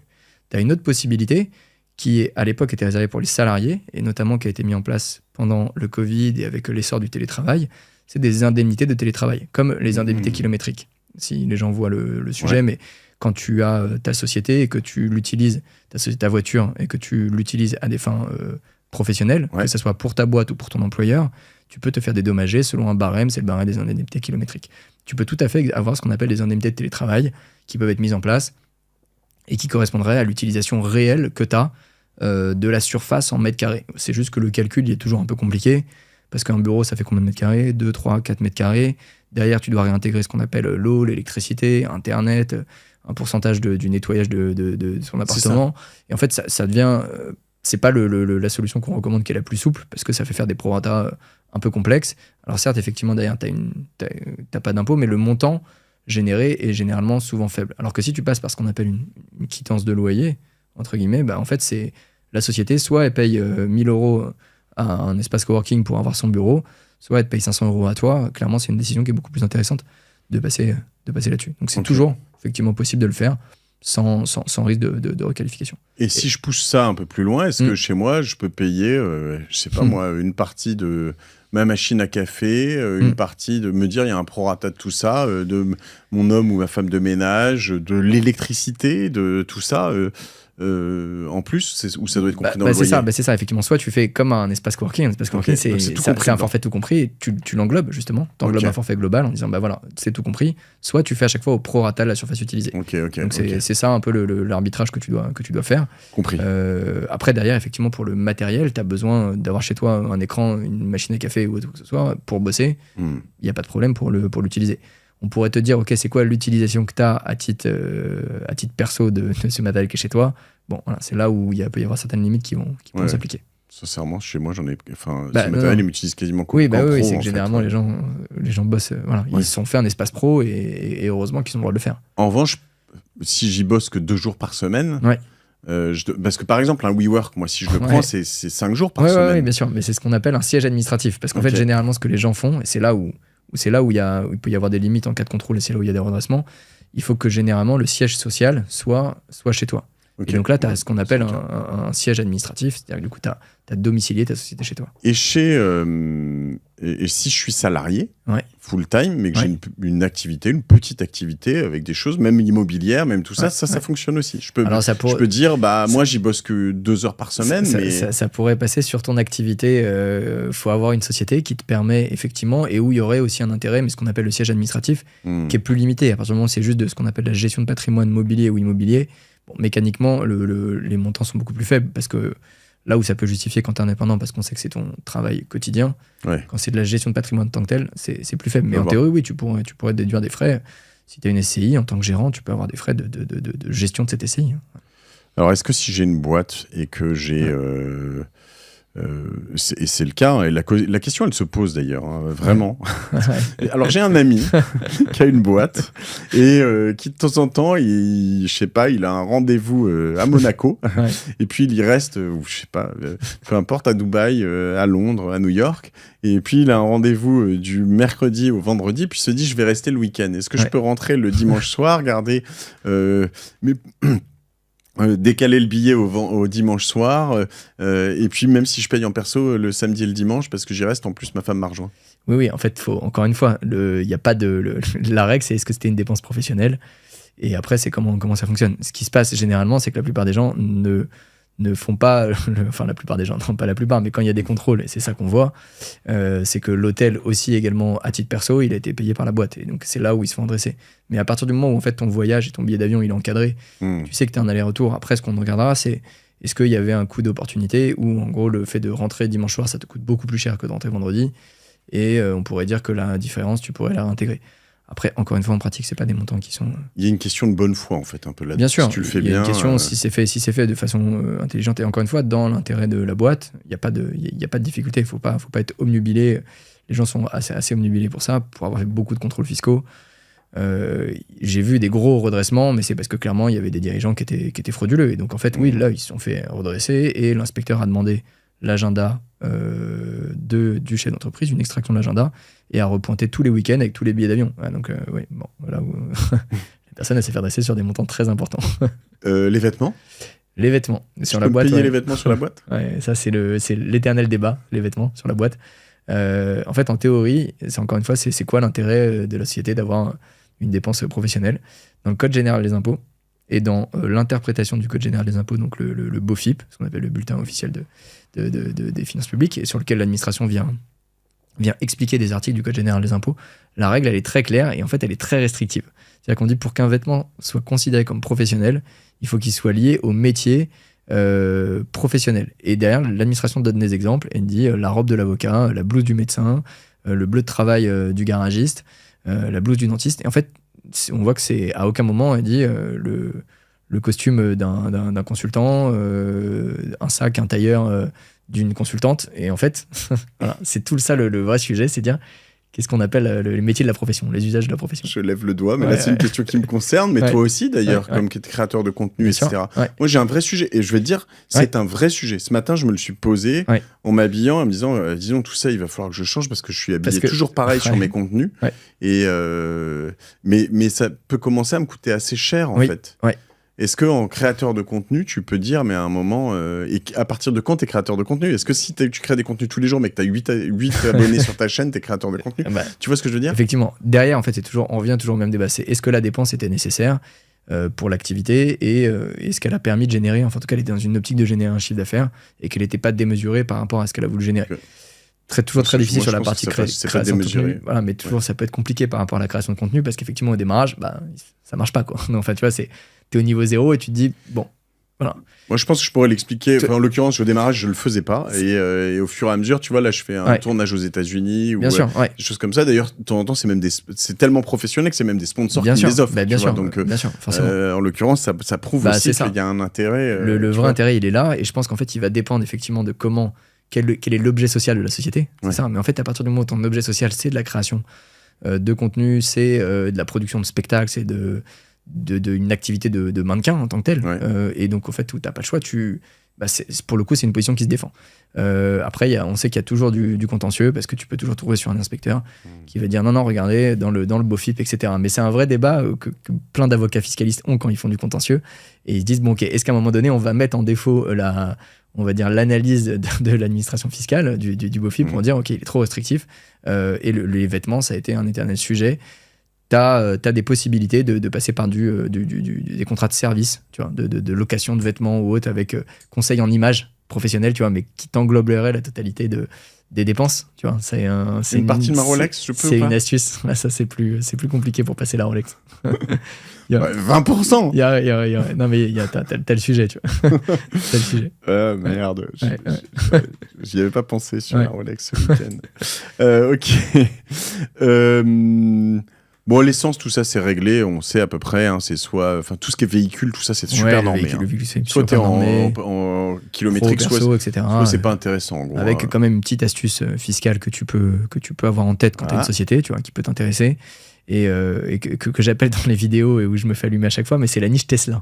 Tu vois, et donc, c'est absolument pas la niche Tesla. Hein. Je tiens à rassurer les fiscalistes qui vont peut-être écouter le podcast et qui vont dire il a rien compris, ça n'existe pas.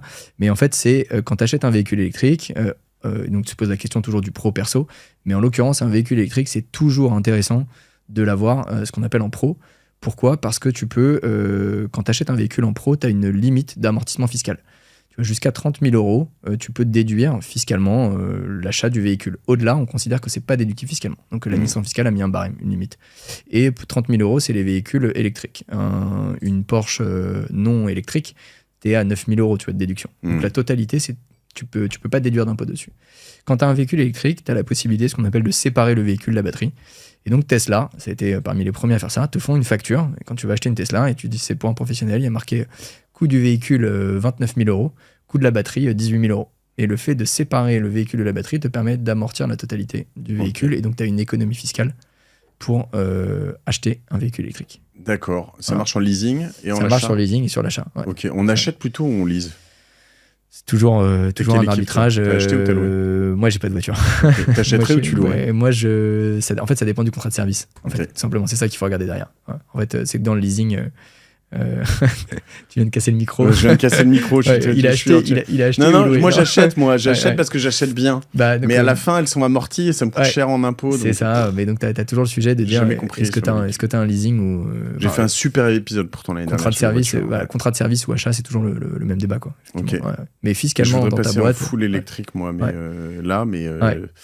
Tu peux amortir la batterie. Tesla, ça y est, c'est fini. Non, mais tu peux aller ailleurs, mais ça marche chez d'autres véhicules aussi. Ok, il faut plus en revanche les hybrides maintenant. C'est vraiment full électrique qu'il faut maintenant. Hybride, tu as aussi la possibilité effectivement d'amortir la matrice. C'est juste que fiscalement, quand tu as une boîte, c'est pas forcément le plus intéressant hybride. Okay. Très clair. Couple, comment faire ? Je m'étais noté on en a un peu parlé, mais vous avez une société commune avec ta femme ? Non. Voilà, moi j'aurais fait la même réponse. Non, t'es ouf quoi. Non, si tu veux que ça se passe bien dans le couple, c'est important de séparer.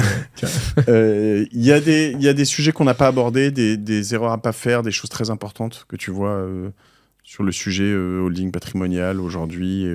Non, après tu parlais au début effectivement, mais c'était plus sur la structuration des montages et sur les titres de participation et sur les là-dessus. Hein. C'est là où on a vu. Pour le coup des grosses erreurs, et c'est ce qu'on appelle sur la niche fiscale dont tu parles au début. Donc je sais pas si tu veux qu'on évoque le sujet maintenant. Revenons-y rapidement. Mais si tu veux qu'on en parle, il y a effectivement, on dit qu'il y a une niche fiscale et ce qu'on appelle la niche Copé, ça a été mis en place à l'époque par Jean-François Copé, qui permettait, à partir du moment où tu détiens des titres sur un contrat de long terme, c'était pour avoir une stabilité de l'actionnariat familial, effectivement détenir minimum 5% et plus de 2 ans de délai de détention avant de revendre tes titres. Et les gens souvent oublient cette catégorie de délai de durée de détention. On a vu des gens de 2 ans de détention, et quand tu le sais pas, là tu tombes, le régime tombe et on est tout de suite en fait sur des gros montants, parce que généralement c'est des titres de société. Et les gens là se font allumer. Et également aussi sur des sociétés patrimoniales, ça marche aussi également. Voilà. Donc c'est celle que j'appelais sur le régime Murphy. Ce qu'on appelait le régime Murphy. Donc, le régime Murphy, ça veut dire quoi? Ça veut dire que pour être considéré comme une société mère et ta fille, faut pas avoir 0,001%. Donc c'est pas 50% ou c'est pas 100%, mais on va dire que l'administration a placé à 5% là-dessus. Ouais. Ce qui est souvent assez compliqué quand moi qui ai investi dans pas mal de startups, souvent je suis rentré dans des boîtes assez tôt ou que j'ai pu potentiellement cofondé, où au début je suis à 15, 12%, tu mets un peu d'argent et puis en fait il y a 2-3 levées de fonds et puis tout d'un coup tu te retrouves à 4. Puis là on te propose de sortir, tu te dis bah ouais c'est cool et puis là tu prends très très cher. Donc ça c'est en effet, comme tu le dis, il faut faire attention à rester au-dessus des 5% et aussi pas vendre en dessous des 2 ans, sinon, en effet, voilà. Après, quand tu as vendu dans les 2 ans et que tu fais une grosse plus-value, écoute, tu payes des impôts et puis tu es content. Bien sûr aussi. Pour toi. C'est ça. Tant mieux, c'est pas grave. Ok, ça, c'est vrai que c'est quelque chose de très important. Et aussi, en effet, alors quelque chose dont on n'a pas parlé, qui est aussi quelque chose, c'est le pacte Dutreil, ça existe toujours. Ouais, ça existe toujours. Ils l'ont pas remis en cause. En termes de transmission, c'est l'autre. En termes de transmission, c'était encore une fois, c'est sur le pouvoir maintenir un actionnariat familial. C'était ça l'intérêt, tu vois. Et c'était fait ça pour les grands groupes. Et effectivement, c'est là où on peut dire qu'il y a des dispositifs extrêmement favorables et qui permet d'avoir des exonérations jusqu'à 75% de la valeur des titres. Et donc, ça se fait généralement avec plein de montages. Il y a des conditions assez strictes à respecter, mais l'idée de dire, c'est quand tu es un entrepreneur, que tu as des enfants et que tu veux transmettre ton entreprise à tes enfants et que tu as un de tes enfants qui accepte aussi de prendre la succession. C'est ça, il faut qu'il y ait une volonté d'exercer l'activité. Donc d'avoir. Je croyais que tu pouvais même le faire quand ils étaient mineurs. Un mandat de direction. Oui, mais en fait, il faut à un moment donné qu'il y ait un des enfants qui donc tu peux le faire quand ils sont mineurs sur l'engagement de conservation, ce qu'on appelle des titres, mais ils doivent surtout en fait exercer après dans la société. Il faut qu'il y ait un des enfants qui accepte d'exercer l'activité. C'est pour sur la question, on s'est rendu compte que si on faisait la balance rachat de société ou fermeture de société, où tu le sais, il n'y a pas de gros sujet de reprise d'entreprise et il manque des repreneurs en France. Si en plus, tu vois, on défavorise l'actionnariat familial, ça peut avoir des conséquences dramatiques sur l'emploi. C'était ça l'idée du pacte Dutreil. Très clair. L'idée, en gros, si je dis, c'est que voilà, du LVMH, des familles Arnaud, si jamais sur une succession, ils devaient payer, alors c'est peut-être le mauvais exemple, mais il y a plein de familles dans lesquelles ils devraient payer des dizaines de millions, des centaines de milliers, peu importe, et qu'ils n'ont pas les moyens, ils seraient obligés de démembrer la société, limite de la vendre à un étranger ou à je sais pas qui, juste pour pouvoir maintenir, payer les droits. Donc l'objectif c'était d'éviter ça. Je réexplique, par exemple, moi aujourd'hui j'ai 3 enfants, j'ai une société dont j'ai 100%, je pourrais leur léguer jusqu'à 100% ou 99,9%. Garder une golden share, par exemple, une qui me donne tous les droits de vote avec une seule action. Gérer ma boîte comme je veux, etc. Et puis, au moment de la succession ou au moment où je décide, la société, en fait, elle leur appartient, mais moi, j'en suis le gestionnaire et j'en fais ce que je veux, c'est ça. Alors si t'es usufruit, justement, ce que j'ai dit, c'est pas justement un usufruit. Justement, là, c'est quand tu as une transmission qui paie en pleine propriété, qui arrive avec encore une fois un de tes enfants qui va reprendre la suite. Mais bon, reprendre la suite, c'est quoi? Enfin, ça veut dire que je suis gérant. Oui, mais qu'il y a une vraie. Alors pour le coup, c'est là où effectivement c'est vachement contrôlé. C'est ce qu'on appelle les fonctions de direction, que ce soit un emploi réel, une activité réelle, et pas un emploi fictif. Sinon, autre possibilité sur cette question de la transmission, tu l'évoquais rapidement, c'est d'aller opter assez vite pour ce qu'on appelle le démembrement. Et c'est là usufruit d'une propriété avec un barème fiscal qui est extrêmement avantageux. Plus t'es jeune, plus en fait ce qu'on appelle la valeur de la nue propriété est faible et plus t'es. Et ça se fait sur les sociétés. Et ça se fait sur les titres de société aussi. Donc le démembrement se fait. Et donc très souvent, c'est là-dessus où il y a des choses intéressantes à mettre en place. Sur les sociétés civiles. Sur les sociétés civiles, les sociétés commerciales, c'est tout à fait possible. On a des clients qui l'ont fait aussi également sur des activités. Pour te dire, c'est pas réservé uniquement à des gens qui ont des grosses sociétés. Sur des activités d'indépendantes, ils savent que leur activité tourne bien, marche bien, et ils ont transmis la nue propriété à leurs enfants. Eux, ils conservent l'usufruit pour percevoir ce qu'on appelle les fruits, les dividendes. Et comme ça, si demain il arrive quoi que ce soit et qu'ils ont laissé du cash dans la trésorerie de la boîte, au moins c'est leurs enfants qui récupèrent ça. Ok, on va passer le temps imparti. On l'a même déjà largement passé, mais je pourrais y rester des heures parce que c'est des sujets passionnants et complexes. Parce que dans chaque univers, là, on pourrait aller beaucoup plus loin. Et voilà. Pour juste boucler, moi je me dis que je suis quand même team société commerciale à fond parce que j'ai toujours en fait des petits business à faire, des petites choses à facturer. Je me dis c'est quand même mieux. Et je me demande pourquoi faire une société civile. C'est plus la dernière question que je peux me poser. est-ce que peut-être si je suis cadre dans une grosse entreprise, ou enfin une petite entreprise, souvent j'ai des contrats, j'ai pas le droit de bosser pour une autre société, potentiellement y compris la mienne. Ouais. Si c'est une société civile, c'est pas considéré. Alors, sauf si effectivement, si c'est ce qu'on appelle une société de gestion de patrimoine. Tu vois, à titre personnel, dans les clauses d'exclusivité des contrats de travail, une société, une SCI, c'est pas considéré comme une activité qui vient en contradiction avec l'article qui t'autorise. Voilà, tu n'iras pas faire des petites factures à droite à gauche, parce qu'en effet, je verrais un de mes collaborateurs un peu chevronné et très important pour moi qui commencera à facturer des petites choses à droite à gauche. Je me dis, mais il est plus concentré sur mon business. Ok, donc je comprends le délire. Jonathan Cohen, le vrai, on te suit sur Insta. T'as une martingale à toi, un petit péché mignon d'investissement, un petit... Autre que l'almanach du PMU légué par mon grand-père. J'ai 40 ans de résultats. C'est vrai. Avec une méthode infaillible où en théorie, tu étais censé ne jamais perdre. C'est ça. Et t'as tout perdu. En 40 ans, il a gagné 2 fois. Quoi, tu vois, donc bon, le ratio... Histoire vraie ou pas? Histoire vraie. Il a un cahier depuis 92, il note tous les résultats. J'adore. Quand j'étais plus jeune, je jouais au PMU avec lui, multi-tiercé, etc. Il disait, mais tu vois, c'est une martingale, c'est sûr qu'on va gagner. Bon, bref, il s'était planté en proba, en fait, globalement. donc non. Autre ça, après... Et pardon, t'y as cru? Non, tu le regardais, tu disais... Non, mais parce que c'était drôle, et j'essayais de lui démontrer en fait que c'était pas possible, parce que à ce moment-là, j'avais appris un peu les maths, et je lui dis, en fait, tu t'es planté dans la formule, en fait, faut jouer 500 tickets par course, genre, faut qu'on joue 5 000 € à chaque fois, ça marche pas. Ça marche pas. Voilà, et voilà, donc c'était assez drôle. Mais non, la martingale, c'est très lié, effectivement, à mon business. Hein. Effectivement, moi, c'est un combat personnel entre carpe diem et faire de l'investissement. Donc voilà, je peux plutôt avoir tendance à faire du carpe diem, mais il y a un des sujets que j'ai fait, c'est l'immobilier d'entreprise, et que je conseille de faire à tous les chefs d'entreprise, tous les indépendants, tous ceux qui ont une activité d'artisans, de commerçants, ça représente quand même beaucoup de personnes, c'est en effet d'acheter les murs de leur activité. Tu vois, que tu sois artisan, achète ton local d'artisan, commerçant pareil, t'as un studio de podcast, achète ton studio de podcast, t'es consultant, achète ton cabinet de conseil. Pourquoi, si tu achètes les murs de ton activité, tu as un montage très cool à faire avec une SCI qui va porter effectivement les murs du bien, tu vas mettre de l'effet de levier, donc la banque va te prêter. Généralement, même l'apport, tu n'auras pas forcément besoin de le faire parce que ça peut être ta boîte ou une holding qui va le faire directement, donc le cash, tu ne le sors pas. Et ensuite, au lieu de payer un loyer, parce que tu as besoin, quand tu as une activité d'indépendant, chef d'entreprise, de payer un loyer, tu vas la payer à une structure SCI avec un loyer normal de marché. Hein. T'amuses pas à faire x2 ou x10 par rapport au prix. Mais ce qui fait que c'est ta société qui fait en fait d'activité d'exploitation de conseil qui va payer un loyer à ta SCI et qui va te permettre de rembourser l'emprunt. Et in fine, tu te retrouves à avoir acheté des bureaux. Super martingale qu'on remonte pas assez. La SCI, tu dois la détenir en perso normalement. Tu la détiens en perso et pour le coup, c'est ce que j'ai fait avec mes bureaux. Et donc, ça reste relativement modeste, mais ça m'a permis d'acheter 130 mètres carrés dans le 9e, tu vois. Et c'est financé par la boîte. Modeste, non, mais c'est ça. Et puis, pour te dire, ce qui est intéressant, moi je l'ai vécu. J'ai démarré très jeune. C'est qu'en plus, quand tu fais ça, que tu démarres très jeune, faites-le le plus jeune possible, le plus tôt possible. Tout le monde dit non, c'est trop tôt, c'est pas ma priorité. Mais dès que vous pouvez acheter 30 mètres carrés dans un endroit pour votre bureau à deux avec votre pote, mais faites-le. Moi, j'en connais certains qui l'ont fait, mais ils font des empires immobiliers. Ouais, bien sûr. Moi, je vais te dire, si je dois aller. Il n'est pas exclu qu'à la fin. Je gagne plus en immobilier qu'en commercial, en fait, même en vendant mes boîtes. Parce qu'en fait, si tu refais, là, j'essaie de trouver le prochain. En fait, notamment quand tu grossis, tu as des boîtes qui ont 100 personnes, qui ont besoin de 1000 mètres carrés. Enfin, tu vois, nous, on a 1000 mètres carrés à Bordeaux, 350 ici, 60 ici, 100 là-bas. En fait, à la fin, ça représente beaucoup, effectivement, beaucoup de choses. Et si tu t'assures...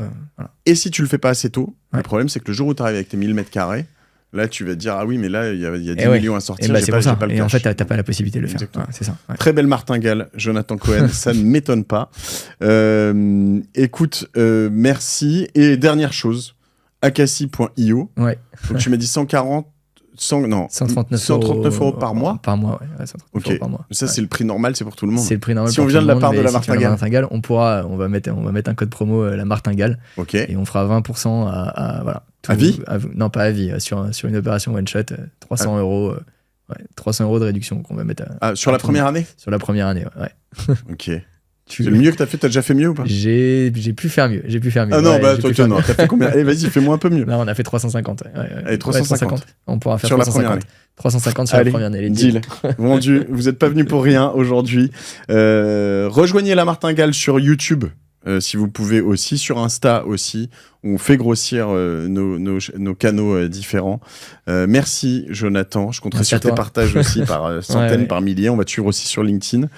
Jonathan Cohen Agassi, je mettrai les liens évidemment de tous tes réseaux sociaux. Et puis, merci pour tout ça. On va parler immobilier d'entreprise ensuite. Et ben voilà, c'est tout. Je vous embrasse. Je vous remercie pour tout. J'espère que cet épisode vous a plu. Allez revoir éventuellement le premier épisode aussi sur le holding. Je vous en ai parlé avec Aurélie Caldi, le 150. Est-ce que ça me concerne? Mais voilà, vous aurez un bon panel de ce qu'il faut faire. Et puis on peut te contacter. Toi, tu fais que Agassi ou tu fais quand même du... Oui, je fais principalement Agassi. Donc on t'appelle pas pour nos cas spécifiques. On m'envoie des messages sur Insta. Allez, ça marche. À plus. Salut. Ciao.